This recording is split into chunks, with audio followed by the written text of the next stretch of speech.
Fengal વાવાઝોડું ગત મોડી રાત્રે લગભગ 90 કિલોમીટર પ્રતિ કલાકની ઝડપે પુડુચેરી અને તામિલનાડુના દરિયાકાંઠે અથડાયું હતું, જેના કારણે તમિલનાડુની સાથે પુડુચેરી, કર્ણાટક અને દક્ષિણ આંધ્રપ્રદેશમાં પણ ભારે વરસાદ પડ્યો હતો.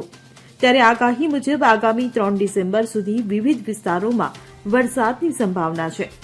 જો કે તમિલનાડુ અને પુડુચેરીએ રાહતનો શ્વાસ લીધો છે, કારણ કે વાવાઝોડાને કારણે કોઈ મોટું નુકસાન નથી થયું. ત્યારે હવામાન વિભાગના જણાવ્યા અનુસાર ફેંગલ વાવાઝોડું શનિવારે રાત્રે 10:30 થી 11:30 વાગ્યાની વચ્ચે ઉત્તરી તમિલનાડુ અને પુડુચેરીના દરિયાકાંઠે 70 થી 80 કિલોમીટર પ્રતિ કલાકથી 90 કિલોમીટર પ્રતિ કલાકની ઝડપે પસાર થયું હતું.